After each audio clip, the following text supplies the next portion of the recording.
अभिशापित हवेली। रात के अंधेरे में घने जंगलों के बीच एक पुरानी जर्जर हवेली खड़ी थी। गांव के बुजुर्गों का कहना था कि वहां भूतों का वास है। लोग कहते थे कि जो भी उस हवेली में गया वो कभी लौटकर नहीं आया। लेकिन ये बात रोहन और उसके दोस्तों के लिए सिर्फ एक अफवाह थी। रोहन, आदित्य, प्रिया और निधि ने ठान लिया कि वे उस हवेली की सच्चाई का पता लगाएंगे। एक रात टॉर्च और कैमरे के साथ वे चारों हवेली की ओर चल पड़े। हवेली का दरवाज़ा खुद ही चरमराता हुआ खुल गया, जैसे वह उनका इंतजार कर रही हो। अंदर घुसते ही एक अजीब सी ठंडक महसूस हुई। हवेली की दीवारों पर पुराने धुंधले चित्र टंगे थे, जिनमें से कुछ की आंखें जैसे हिल रही थी। अचानक हवा में एक धीमी फुसफुसाहट गूंज उठी। तुम्हें यहाँ नहीं आना चाहिए था।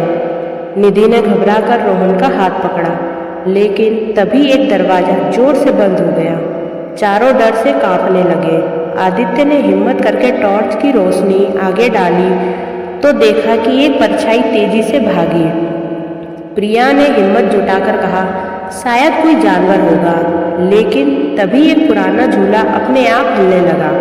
हवा में किसी के बच्चे की हंसने की आवाज़ आई। अब चारों को समझ आ गया कि वे किसी अनजानी ताकत के बीच में फंस चुके हैं। रोहन ने कहा, हमें यहाँ से निकलना होगा। लेकिन तभी निधि चीख पड़ी। उसके पैरों को किसी ने जकड़ लिया था। जब रोशनी डाली गई तो वहाँ एक सड़ा गला हाथ उसे पकड़ने की कोशिश कर रहा था। आदित्य ने जल्दी से निधि को खींचा और भागने के लिए दरवाजे की ओर दौड़े, लेकिन दरवाज़ा खुद ही बंद हो गया। दीवारों पर खून से लिखा था, तुम सब अब हमारे हो।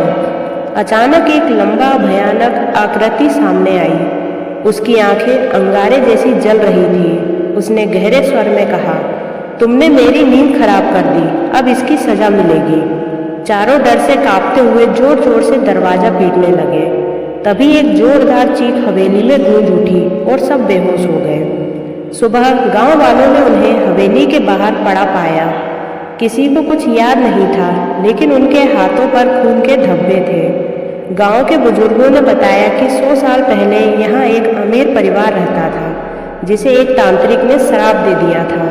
तभी से यह हवेली स्थापित हो गई। चारों दोस्त वापस लौट आए, लेकिन वे कभी इस हादसे को भूल नहीं पाए।